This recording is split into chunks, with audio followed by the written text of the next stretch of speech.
started first grade when I was 4 years old. I was friendly with the son of the principal. Principal wanted his son to skip second grade. I was 5 years old in third grade. You do the math. I graduated eighth grade when I was 10 years old, but I couldn't go to high school. So I had to redo seventh and eighth grade in another elementary school. So I was able to begin to go to high school at the more respectable age of 12. This was a big challenge for me, and I always had, for a long time, challenges in terms of my academic work and also my social relationships. I was the youngest in the class. I was the shortest in the class. And many years later, I asked my mother, "Mommy, why did you do this to me?" And she said to me, "Yankov Yosefel," she spoke and mentioned my name in the Yiddish diminutive of my Hebrew name. "Yankov Yosefel, I promise you, I will never do it again." I love my mother dearly, really, really dearly. I owe her so much. I have no complaints. But this story got me thinking about the propensity that many of us have to try to get things done quickly, to try to find what we're looking for quickly, and to try to find success quickly.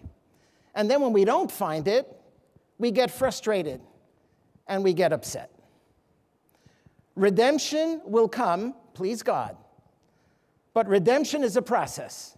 Redemption takes time, and redemption takes patience, whatever form we want that redemption to take. Moses learned this lesson very well in his very first conversation with God. At the burning bush, God comes to Moses and says to Moses, "I have heard the cries of the Jewish people. It's time to take the Jews out of Egypt. And Moses, I want you to be the one. You are the messenger. You're the one right now. I want you to go down and I want you to effect the freedom of the Jews from Egypt." And no sooner does God come to Moses, Moses begins a long conversation. "Please, who, me, what? I can't. What am I going to tell them? I'm not well-spoken. I'm not sophisticated. I'm not articulate. How am I going to identify myself to them?" And finally, Moses says, "You know what? Shlach na biyad tishlach. Just send who you want to send, but don't send me." And at that point, God says, "Moses, this conversation is over. Go down." That's the end. I have three questions. The first question is, where is Moses' respect for God? If God comes to you and says, "Do something," so you do something. "No, I can't." You argue for a week.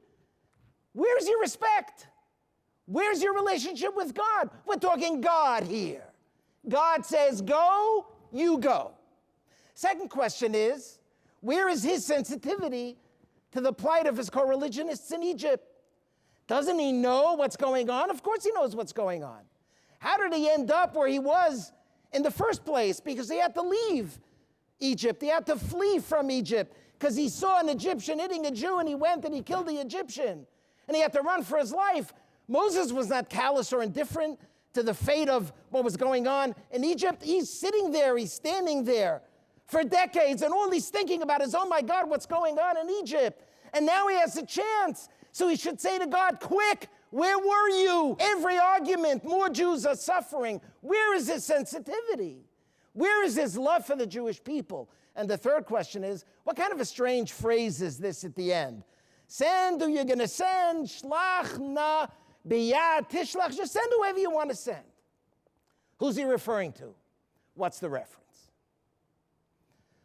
There is a wonderful rabbinic statement, teaching, that tells us that Moses here was referring to Elijah the prophet. Moses says to God, "Listen, God, don't send me. I want you to send Elijah the prophet." Why Elijah the prophet? Elijah the prophet in our tradition has a particular role. He's the harbinger of redemption.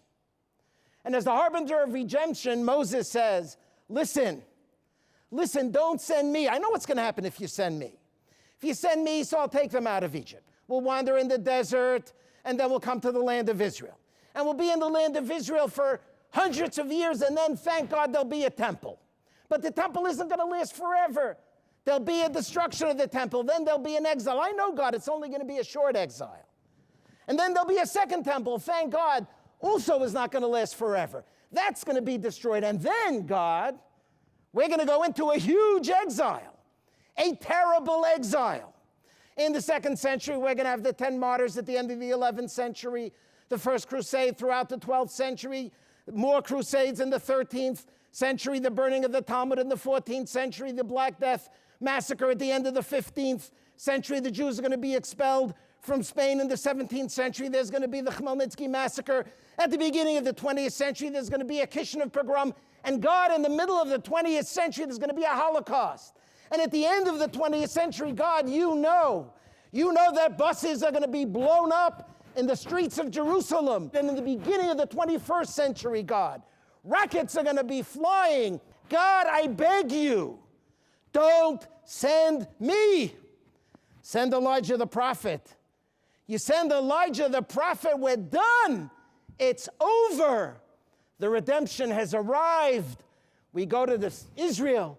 We live in our homeland forever and ever in peace and in calmness and in security. Moses was not arguing for a week. Moses was arguing for all eternity. And it's precisely his love for the Jewish people that caused him and gave him the capacity to push back at no less than God himself.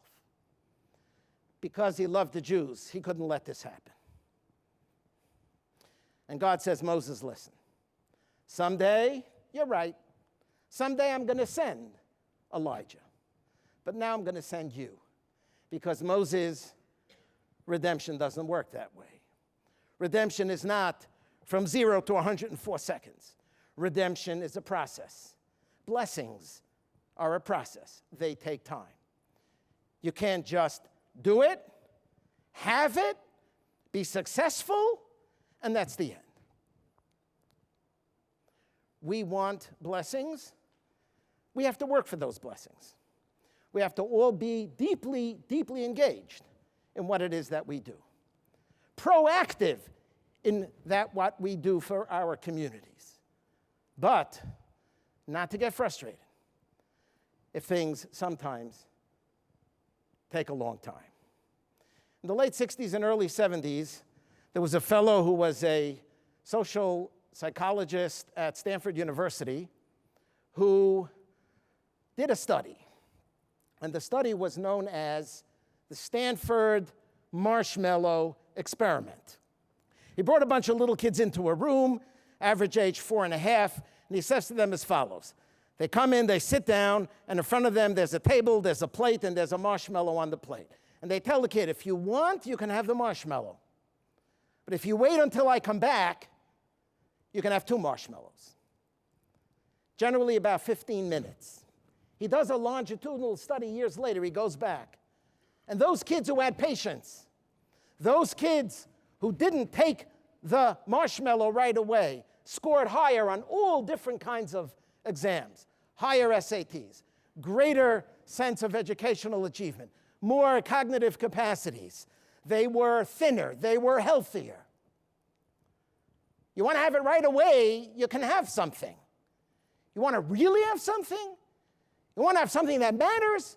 You want to have something that's lasting? So understand that it doesn't happen right away. Understand that it takes time. Some of you may remember about 10 years after that, there was a famous Heinz ketchup commercial. And Carly Simon is singing Anticipation. Kids are sitting, and they're holding the bottle, and they're holding the bottle, and they're looking at the bottle, and it just takes time. It just takes time. What's the most common phrase that we have all heard from our kids in the backseat of the car about a minute into the car ride? Are we there yet? Today on the plane, I'm sitting in a row with a little kid and a mother. The plane takes off. We're climbing 5 seconds after the plane took off. The kid says, "Hey, Mommy, are we there yet?" I couldn't believe it. Are we there yet? We want to be there. Of course we want to be there. We want to be there in so many different ways. But to be there takes time, takes effort. It's a process. Don't get frustrated if it doesn't happen right away. We want personal redemptions. We want to be healthy. We want to live long. We want national redemption. It's enough already. All of the issues that face our people.